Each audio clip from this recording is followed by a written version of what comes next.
Hello everyone, स्वागत है आप सभी का स्टेप टू सक्सेस क्लासेस में। डेली करंट अफेयर सीरीज में आज के वीडियो में हम लोग 7 से 9 सितंबर 7, 8 और 9 सितंबर का करंट अफेयर जो है वो एक साथ डिस्कस करने वाले हैं। बाकी जो करंट अफेयर्स की क्वेश्चंस की पीडीएफ्स हैं वो फ्री ऑफ कॉस्ट हमारे टेलीग्राम ग्रुप के थ्रू अवेलेबल हैं। ये टेलीग्राम ग्रुप का जो है यूजर नेम दिया हुआ है step_2_success। बाकी वीडियो डिस्क्रिप्शन में भी जो है नीचे लिंक दिया हुआ है, वहां से भी आप ये टेलीग्राम ग्रुप ज्वाइन करके ये करंट की पीडीएफ विदाउट एनी कॉस्ट जो है वो वहां से ले सकते हैं। स्टार्ट करते हैं अपने आज के पहले क्वेश्चन से।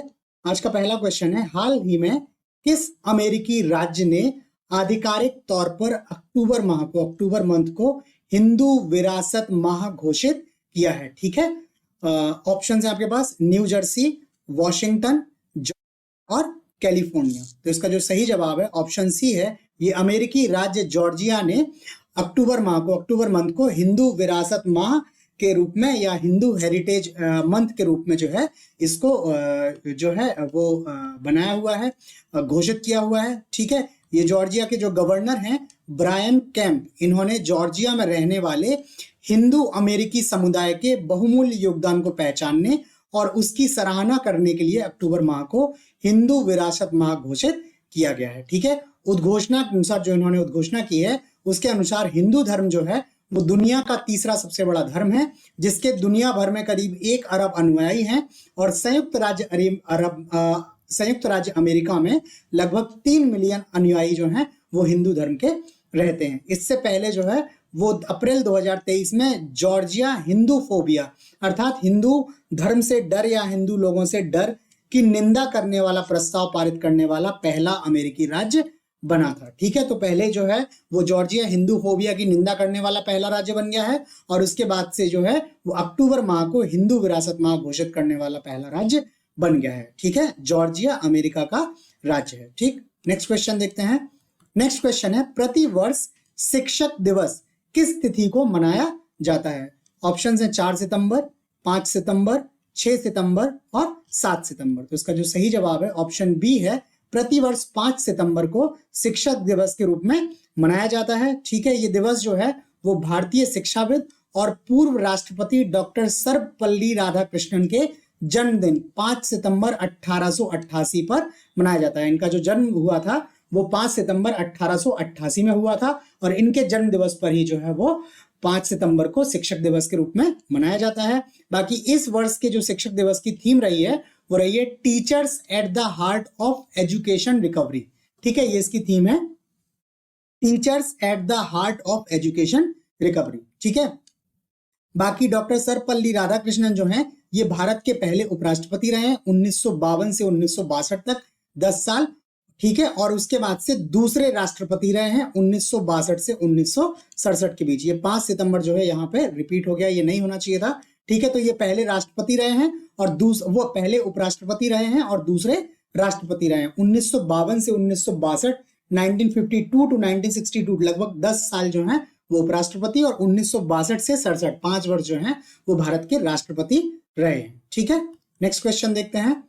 नेक्स्ट क्वेश्चन है, भारतीय वायुसेना द्वारा चीन और पाकिस्तान सीमाओं पर एक मेगा सैन्य अभ्यास जो है वो आयोजित किया गया है। इस अभ्यास का नाम है, ऑप्शन है सुदर्शन, गांडीव, पिनाक और त्रिशूल। तो इसका जो सही जवाब है ऑप्शन डी है। ये त्रिशूल नाम से भारतीय वायुसेना जो है वो चीन और पाकिस्तान की सीमाओं पर एक मेगा सैन्य अभ्यास जो है वो आयोजित कर रहा है। ये त्रिशूल जो है वो जो शिव जी जो है वो जो अस्त्र धारण करते हैं उसको त्रिशूल बोलते हैं। बाकी ये जो सुदर्शन है ये कृष्ण जी जिस चक्र को धारण करते हैं उसको सुदर्शन चक्र बोलते हैं।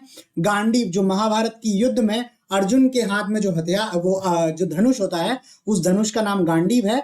ठीक है, और पिनाक जो है, पिनाक शिव जी के धनुष का नाम है। ठीक है, तो ये सारे जो हैं वो हिंदू देवता हैं, उनके अस्त्रों के नाम है और ये शिव जी के अस्त्र त्रिशूल के नाम पर ये अभ्यास का आयोजन किया जा रहा है। ठीक है, ये अभ्यास जो है वो 4 से 14 सितंबर तक आयोजित होगा और इस अभ्यास में फ्रंट लाइन लड़ाकू जेट जो है, जैसे अभी राफेल आ गए हैं, सुखोई हैं। ठीक है, तो ये लड़ाकू जेट, हमलावर हेलीकॉप्टर, मध्य हवा में ईंधन भरने की क्षमता और अन्य महत्वपूर्ण वायु संसाधन इसमें शामिल होंगे। प्रदर्शन होगा इस तकनीकी का। यह अभ्यास जो है वो लद्दाख, हिमाचल प्रदेश, जम्मू और कश्मीर के साथ साथ पंजाब सहित उत्तरी क्षेत्र के विभिन्न क्षेत्रों में आयोजित किया जाएगा। यह जो अभ्यास किया जा रहा है ये उत्तरी नॉर्दर्न बॉर्डर पर जो है वो आयोजित किया जा रहा है। और इस आयोजन का जो उद्देश्य है वो है भारतीय वायुसेना की पश्चिमी कमान, जो वेस्टर्न कमांड है, उसकी युद्ध क्षमता का विश्लेषण और मूल्यांकन करना जो है वो इस युद्ध अभ्यास का प्राथमिक उद्देश्य है। ठीक है, तो ये हो गया युद्ध अभ्यास त्रिशूल के बारे में। नेक्स्ट क्वेश्चन है, पहला WHO वर्ल्ड हेल्थ ऑर्गेनाइजेशन या विश्व स्वास्थ्य संगठन पारंपरिक चिकित्सा वैश्विक शिखर सम्मेलन कहां आयोजित किया गया है? ठीक है, ऑप्शन है नई दिल्ली, गुजरात, मध्य प्रदेश और जम्मू एवं कश्मीर। तो इसका जो सही जवाब है ऑप्शन बी है। ये जो पहला WHO पारंपरिक चिकित्सा वैश्विक शिखर सम्मेलन है ये गुजरात के गांधीनगर में आयोजित किया गया है और ये 17 से 18 अगस्त के बीच में आयोजित किया गया था। बाकी विश्व स्वास्थ्य संगठन के जो महानिदेशक हैं, डायरेक्टर जनरल जो हैं, ये डॉक्टर टेड्रोस, ठीक है, एडनॉम घेब्रेयेसस, ठीक है, ये इनका नाम है। बाकी इस सम्मेलन का जो परिणाम है वो गुजरात घोषणा के रूप में जारी किया गया है, जो स्वदेशी ज्ञान, जैव विविधता और पारंपरिक पूरक और एकीकृत चिकित्सा के प्रति वैश्विक प्रतिबद्धताओं की पुष्टि करती है। ये घोषणा जो है वो इसकी पुष्टि करती है। इस घोषणा के तहत क्या है, राष्ट्रीय स्वास्थ्य प्रणालियों में पारंपरिक दवाओं, ट्रेडिशनल मेडिसिन के एकीकरण, इंटीग्रेशन पर ध्यान केंद्रित करेगा और पारंपरिक चिकित्सा की शक्ति को प्रकट करेगा। ठीक है, बाकी सम्मेलन का जो मुख्य फोकस है वह है लोगों के स्वास्थ्य और कल्याण के लिए TCIM, पारंपरिक मानार्थ एकीकृत चिकित्सा, ठीक है, पर डिजिटल स्वास्थ्य संसाधनों को आगे बढ़ाने के लिए डिजिटल स्वास्थ्य प्रौद्योगिकी, डिजिटल हेल्थ टेक्नोलॉजीज और विशेष रूप से आर्टिफिशियल इंटेलिजेंस या AI के उचित विकास और अनुप्रयोग को कैसे सक्षम बनाया जाए, एप्लीकेशन को कैसे सक्षम बनाया जाए, जिससे जो पारंपरिक चिकित्सा पद्धति है इसका अधिक से अधिक लोगों को लाभ दिया जा सके। ठीक है, तो इस तरह का सम्मेलन, पहला सम्मेलन जो है वो WHO द्वारा गुजरात के गांधीनगर में आयोजित किया गया है। नेक्स्ट क्वेश्चन है, एक हालिया अध्ययन के अनुसार किस वर्ष तक भारत की भूजल क्षरण दर की दर जो है वो वर्तमान दर की 3 गुनी हो जाएगी? क्वेश्चन है कि अभी जिस रेट से भारत का जो भूजल है, मतलब जो पृथ्वी के नीचे जो जल है वो जिस दर से वो घट रहा है, ठीक है, तो अगर इस दर से घटता रहा, इसी तरह से उसका दोहन होता रहा, तो किस वर्ष तक ये जो है वो दर 3 गुने तक पहुंच जाएगी? ऑप्शन है 2050, 2060, 2070 और 2080। तो इसका जो सही जवाब है ऑप्शन डी है। यदि इसी तरह से भूजल का दोहन अगर भारत करता रहा तो वर्ष 2080 तक जो है वो भूजल दोहन की दर, जो वर्तमान दर है, उस दर का 3 गुना हो जाएगी। मतलब यदि आज की डेट में आप जो है वो 1 लीटर पानी निकाल रहे हैं तो 2080 तक यह दर क्या है, 3 लीटर तक पहुंच जाएगी। इस तरह ये 3 गुनी हो जाएगी। ठीक है, ये अध्ययन जो है वो अमेरिका के मिशिगन विश्वविद्यालय के नेतृत्व में किया गया है और इस अध्ययन के अनुसार यदि भारतीय किसान, ठीक है, इंडियन फार्मर्स जो हैं वो मौजूदा दर से भूजल निकालना जारी रखते हैं तो 2080 तक भूजल की कमी से देश की खाद्य और जल सुरक्षा को खतरा हो सकता है। ठीक है, जल तो जितना आप अधिक दोहन करेंगे तो जल सुरक्षा पे आएगा ही आएगा, और चूंकि सिंचाई के लिए आपके पास जल उपलब्ध नहीं होगा तो पर्याप्त मात्रा में खाद्य पदार्थों का उत्पादन जो है वो संभव नहीं हो पाएगा और इससे खाद्य सुरक्षा को भी खतरा होगा। परिणाम स्वरूप पानी की कम उपलब्धता से देश के 1/3 से अधिक निवासियों की आजीविका को खतरा हो सकता है और इसके वैश्विक प्रभाव पड़ सकते हैं। देश का जो है एक बड़ा हिस्सा जो है वो कृषि एवं संबंधित कार्यों में संलग्न है और यदि पानी की कमी होगी, कृषि कार्य जो है वो नहीं हो पाएगा, तो ओबियस है बहुत कि यहाँ जो है इस तरह से जो अपनी आजीविका चलाने वाले लोग हैं उनकी आजीविका पर खतरा आ जाएगा। और चूंकि जो भारत क्या है, भूजल का सबसे बड़ा उपभोक्ता और क्षेत्रीय और वैश्विक खाद्य आपूर्ति के लिए एक महत्वपूर्ण क्षेत्र है, तो यदि भारत में क्या होता है, खाद्य आपूर्ति श्रृंखला भारत की टूटती है या कमजोर पड़ती है, तो इसके जो है वो निहित अर्थ जो होंगे वो विश्व, इसके प्रभाव जो है वो विश्व तक गहराएंगे। विश्व के अन्य देशों में भी खाद्य सुरक्षा का संकट आ सकता है, बिकॉज खाद्य सामग्री भारत के द्वारा प्रोवाइड की जाती है। ठीक है, अगला क्वेश्चन देखते हैं। अगला क्वेश्चन है, एन बलारमथी जिनका हाल में निधन हो गया है किस भारतीय प्रतिष्ठित संस्थान से संबंधित थी? नाम है एन बलारमथी। ठीक, ऑप्शन है इसरो, भारतीय प्रौद्योगिकी संस्थान IIT, DRDO और भारतीय प्रबंधन संस्थान IIM। तो इसका जो सही जवाब है ये है जो एल बलारमथी जो है ये भारतीय अंतरिक्ष अनुसंधान संस्थान या इसरो से संबंधित है, वहां पर साइंटिस्ट थी। ये सतीश धवन अंतरिक्ष केंद्र में सभी प्रक्षेपणों की उल्टी गिनती या जो काउंटडाउन होता है, ठीक है, जो यूजुअली 10 से स्टार्ट होता है, आपने सुना होगा कि लॉन्च के पहले 10, 9, 8 इस तरह की घोषणा होती है, तो ये घोषणा जो है ये इनके द्वारा ही की जाती थी। बाकी चंद्रयान 3 लॉन्च करने की उनकी घोषणा उनकी आखिरी घोषणा बन गई है, इनकी मृत्यु हो गई है। चंद्रयान का जो काउंटडाउन था वो काउंटडाउन भी इनके द्वारा ही किया गया था। ये भारत के पहले घरेलू स्तर पर डिजाइन किए गए रडार इमेजिंग सैटेलाइट रीसैट 1 की परियोजना निदेशक या प्रोजेक्ट डायरेक्टर भी थी और वर्ष 2015 में ने पहले एपीजे अब्दुल कलाम पुरस्कार की प्राप्तकर्ता थी। जैसे ही वर्ष 2015 में एपीजे अब्दुल कलाम पुरस्कार जो है आरंभ किए गए थे, तो पहली दफा ये पुरस्कार इनको ही मिला हुआ था। ठीक है, इनका अभी जो है वो निधन हो गया है। नेक्स्ट क्वेश्चन देखते हैं। नेक्स्ट क्वेश्चन है, जल जीवन मिशन के तहत कितने करोड़ ग्रामीण परिवारों को नल कनेक्शन प्राप्त हुए हैं?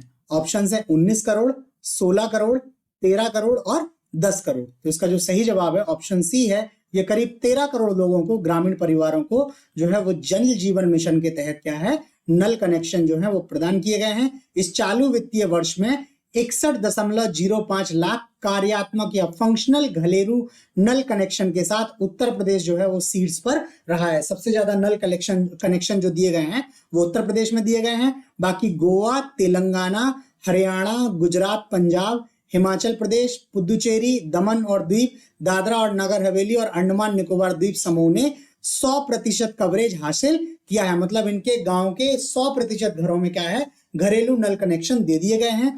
जबकि बिहार और मिजोरम में यह क्रमशः 96.39 और 92.12% का कवरेज है। मतलब मिजोरम में जो है अभी 8% लोगों को और कवरेज प्रदान की जाने की आवश्यकता है। बाकी ये जो जल जीवन मिशन है इसकी घोषणा प्रधानमंत्री नरेंद्र मोदी द्वारा 15 अगस्त 2019 को की गई थी और इस मिशन का जो मुख्य उद्देश्य है ये वर्ष 2024 तक सभी ग्रामीण घरों में पाइप से पानी की आपूर्ति प्रदान करना है। ठीक है, पाइप से पानी आपूर्ति प्रदान करने हेतु ये जल जीवन मिशन की घोषणा प्रधानमंत्री नरेंद्र मोदी द्वारा 15 अगस्त 2019 में की गई थी। तो है भारत ड्रोन शक्ति अभ्यास 2023 का आयोजन कहां किया जाएगा? ऑप्शंस हैं गाजियाबाद, मुंबई, पुणे और जयपुर। तो इसका जो सही जवाब है आपका वो है ऑप्शन ए, गाजियाबाद में ये जो है भारत ड्रोन शक्ति अभ्यास 2023 का आयोजन किया जाएगा। ये आयोजन जो है ये आयोजन 25 सितंबर से 25 सितंबर से उत्तर प्रदेश के हिंडन गाजियाबाद स्थित भारतीय वायुसेना के एयरबेस पर किया जाएगा। हिंडन में जो गाजियाबाद का स्थान है हिंडन, वहां पर भारतीय वायुसेना का एयरबेस है, उस एयरबेस पर ये जो है वो आयोजन किया जाएगा और इसकी मेजबानी जो है वो भारतीय वायुसेना और ड्रोन फेडरेशन ऑफ इंडिया, ठीक है, ये इन दोनों द्वारा संयुक्त रूप से की जाएगी। और यह अभ्यास जो है वो वर्ष 2030 तक भारत की वैश्विक ड्रोन हब बनने की प्रतिबद्धता को बढ़ावा देगा। ठीक है, भारत ने लक्ष्य रखा है कि वर्ष 2030 तक भारत स्वयं को विश्व में ड्रोन हब के रूप में स्थापित करेगा। तो इसी प्रतिबद्धता को ये क्या करेगा, अभ्यास जो है वो बढ़ावा देगा। अभ्यास जो है वो 25 सितंबर से गाजियाबाद हिंडन में स्टार्ट होने वाला है। नेक्स्ट क्वेश्चन है, जेल सुधारों पर गठित सुप्रीम कोर्ट के पैनल के अध्यक्ष थे। ऑप्शन है अजय लांबा, अमिताभ रॉय, रामनाथ कोविंद और प्रदीप कुमार मोहंती। तो इसका जो सही जवाब है आपका ऑप्शन बी है, ये अमिताभ रॉय जो हैं वो इस जेल सुधारों पर गठित सुप्रीम कोर्ट के पैनल के अध्यक्ष हैं। बाकी अभी रामनाथ कोविंद जी के नाम की चर्चा हम लोगों ने कल की थी। जो वन नेशन वन इलेक्शन के लिए एक समिति बनाई गई है, उस समिति के अध्यक्ष जो है वो रामनाथ कोविंद जी हैं। ठीक है, उसके अलावा जो मणिपुर हिंसा हुई थी उस हिंसा के लिए एक समिति बनाई गई थी, उस समिति के अध्यक्ष जो हैं वो अजय लांबा जी हैं। ठीक है, और जो प्रदीप कुमार मोहंती जो हैं ये वर्तमान में भारत के लोकपाल लोकायुक्त, ठीक है, ये अध्यक्ष हैं लोकपाल के। ठीक है, भारतीय लोकपाल संस्थान जो है उसके अध्यक्ष। ठीक है, तो इस क्वेश्चन का जो जवाब है वो है अमिताभ रॉय जो है वो जेल सुधारों पर गठित सुप्रीम कोर्ट के पैनल के अध्यक्ष हैं। ये पैनल जो है, पैनल ने महिला कैदियों को चिकित्सा सुविधाएं प्रदान करने के लिए टेलीमेडिसिन और वर्चुअल परामर्श का उपयोग करने की सिफारिश की है। इसने गैर सरकारी संगठनों के सहयोग से कैदियों को व्यावसायिक प्रशिक्षण, ठीक है, कॉमर्शियल जो है प्रशिक्षण प्रदान करने की भी सिफारिश की है। इसने सिफारिश की है कि मनोवैज्ञानिक विकारों से पीड़ित महिला कैदियों को उचित परामर्श मिलना चाहिए, ये इन्होंने जो है वो सजेशंस दिए हैं। बाकी डेटा है कि जेल में लगभग 75% महिला वार्डों को पुरुष वार्डों के साथ रसोई और सामान्य सुविधाएं जो हैं वो साझा करती हैं। जेलों में इस तरह का इंफ्रास्ट्रक्चर नहीं है भारतीय जेलों में कि महिलाओं के लिए रसोई और सामान्य सुविधाओं का अलग से प्रोविजन करता हो, प्रावधान करता हो। इसके लिए इनको पुरुष वार्डों के साथ ये सब सुविधाएं जो हैं वो साझा करनी होती हैं। और पुरुषों की तुलना में महिलाओं के लिए चिकित्सा देखभाल और चिकित्सा स्टाफ, कानूनी सहायता और परामर्श जैसी बुनियादी सुविधाओं तक पहुंच अधिक कठिन है। ठीक है, ये जो है वो ये भी इनकी रिपोर्ट में निकल कर आया हुआ है। नेक्स्ट क्वेश्चन देखते हैं।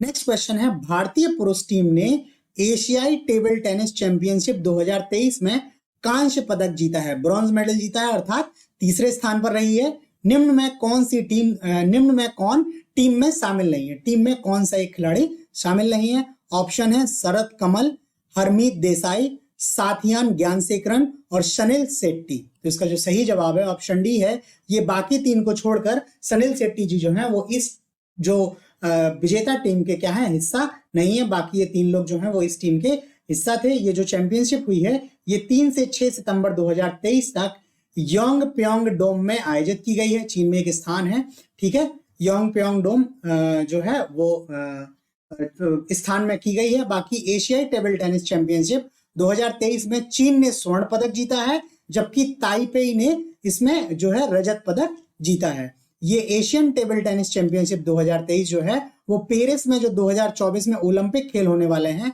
उसके लिए ये क्वालिफायर भी है। मतलब जो पेरिस 2024 ओलंपिक में लोग पहुंचेंगे उसके क्वालिफायर के रूप में भी ये जो है चैंपियनशिप जो है महत्व रखती है। ठीक है, नेक्स्ट क्वेश्चन देखते हैं। नेक्स्ट क्वेश्चन है, भारतीय वैज्ञानिकों द्वारा विश्व के पहले रैपिड रिस्पांस डिजास्टर हॉस्पिटल का अनावरण किस नाम से किया गया है? ऑप्शन है आरोग्यम, निरोग साथी, आरोग्य मैत्री, सुश्रुत चिकित्सालय। तो इसका जो सही जवाब है ऑप्शन सी है। ये आरोग्य मैत्री नाम से भारतीय वैज्ञानिकों द्वारा विश्व का पहला रैपिड रिस्पांस डिजास्टर हॉस्पिटल जो है वो अनावरण किया गया है। इस हॉस्पिटल को, चिकित्सालय को केवल 8 मिनट में पूरी तरह से चालू किया जा सकता है और जरूरतमंद मरीजों को तत्काल चिकित्सा देखभाल प्रदान की जा सकती है। ठीक है, अगर कहीं कोई ऐसी आपदा आती है या कहीं ऐसी स्थिति है जहां पर पर्याप्त चिकित्सीय सुविधा नहीं है तो उस स्थान पर यह हॉस्पिटल जो है वो 8 मिनट में अपनी पूरी क्षमता से चालू किया जा सकता है। इस चिकित्सालय में एक ऑपरेशन थिएटर भी है और गंभीर रूप से घायल मरीजों के इलाज के लिए एक मिनी गहन देखभाल इकाई, इंटेंसिव केयर यूनिट या आईसीयू भी इसमें है। इसका अस्पताल का जो उद्देश्य है वो है दूर दराज और कम सेवा वाले क्षेत्रों में सेवाएं प्रदान करना और जहां संसाधन दुर्लभ हैं या चिकित्सा सहायता तक पहुंच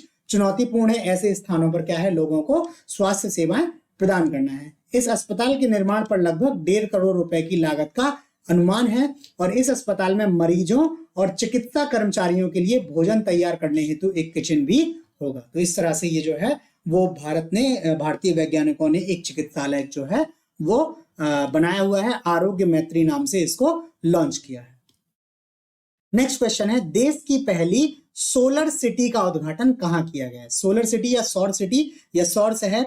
ऑप्शन है उत्तर प्रदेश, राजस्थान, मध्य प्रदेश और गुजरात। तो इसका जो सही जवाब है ऑप्शन सी है।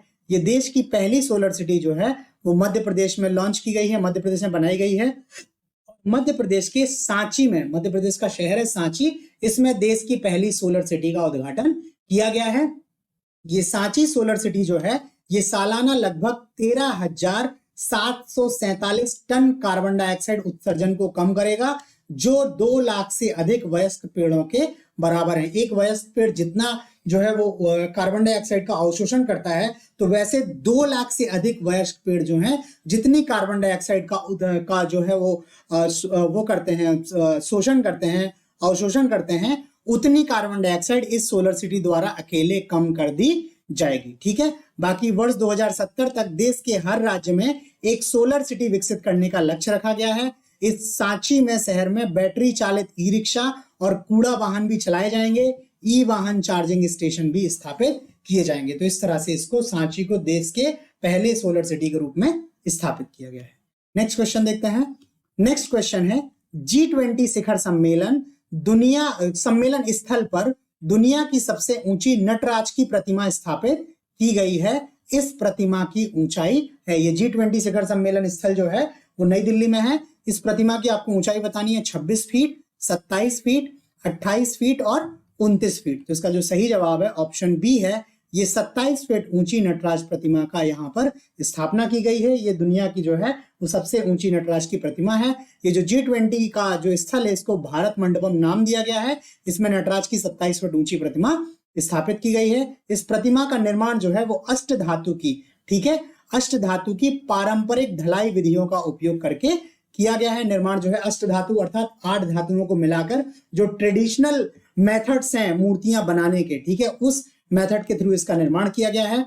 इसे स्वामी मलाई के पारंपरिक स्थापतियों द्वारा बनाया गया है। यह जो है वो एक प्राचीन शिल्प है जिसे चोल वंश के तहत शुरू किया गया था। जो चोल शासन था दक्षिण भारत में, उस समय इस जो है वो विधि को स्थापित किया गया था। इसका निर्माण तमिलनाडु के तंजुवार जिले के स्वामी मलाई में मूर्तिकार राधा कृष्णन स्थापति और उनकी टीम ने किया है। इनका नाम याद कर लीजिएगा, ये नाम बहुत इंपॉर्टेंट रहने वाला है बिकॉज G20 जो है वो बहुत महत्वपूर्ण है इस बार करंट अफेयर्स के बेसिस पे। तो ये मूर्ति जो है ये अपने आप में एक मास्टरपीस है। इस वजह से इनका निर्माण जो किया हुआ है मूर्तिकार हैं राधा कृष्ण स्थापति, ठीक है। ये कहाँ है? स्वामी मलाई में है, तंजुवार जिले के, तमिलनाडु के, ठीक है, उनकी टीम द्वारा किया हुआ है। बाकी नटराज के बारे में थोड़ा सा जान लेते हैं। ये नटराज जो है ये नटराज के रूप में शिव की नृत्य रथ डांसिंग मूर्ति मुख्य रूप से चोल काल के दौरान विकसित हुई थी। नटराज मूर्ति कला में शिव को नृत्य और नाटकीय कला के स्वामी के रूप में दिखाया गया है। कई बार पूछा भी जाता है कि नृत्य और नाटक कला का स्वामी किसको माना जाता है, तो शिव को जो है वो स्वामी के रूप में दर्शाया गया है। इसमें शिव की मूर्ति एक प्रभामंडल अग्नि के घेरे से घिरी हुई है। सबके चारों ओर अग्नि का घेरा बना हुआ है और जो शिव का दाहिना हाथ है वह अभय मुद्रा में। ये क्वेश्चन भी आपसे पूछा जाता है कि नटराज की मूर्ति में शिव का कौन सा हाथ जो है वो अभय मुद्रा में है, तो इनका दाहिना हाथ जो है वो अभय मुद्रा में है। और शिव का ब्राह्मणीय नृत्य ब्रह्मांड के चक्रीय निर्माण और विनाश का प्रतीक है। ये जो शिव का नृत्य है ये ब्रह्मांड के निर्माण और विनाश का, ये जो साइक्लिक प्रोसेस है निर्माण और विनाश की, उस जो साइक्लिक प्रोसेस को जो है ये दर्शाता है शिव का नृत्य। तो ये आपका नटराज के बारे में हो गया, ठीक है।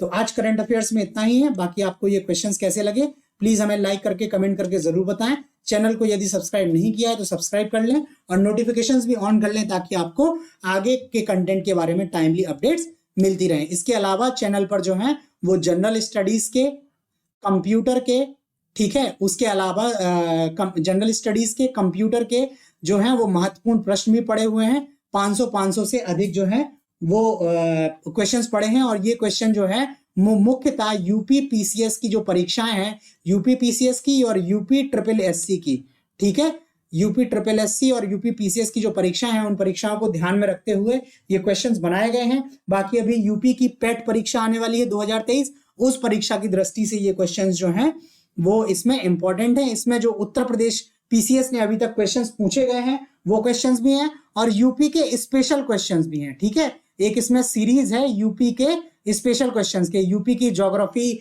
हिस्ट्री के बारे में स्पेशल क्वेश्चंस की सीरीज भी उस पर अवेलेबल है, ठीक है। तो वो सारे वीडियोस भी आप चैनल पर देख सकते हैं, ठीक है। तो आज करंट अफेयर्स में इतना ही, बाकी नए क्वेश्चंस के साथ कल मिलते हैं, तब तक के लिए धन्यवाद।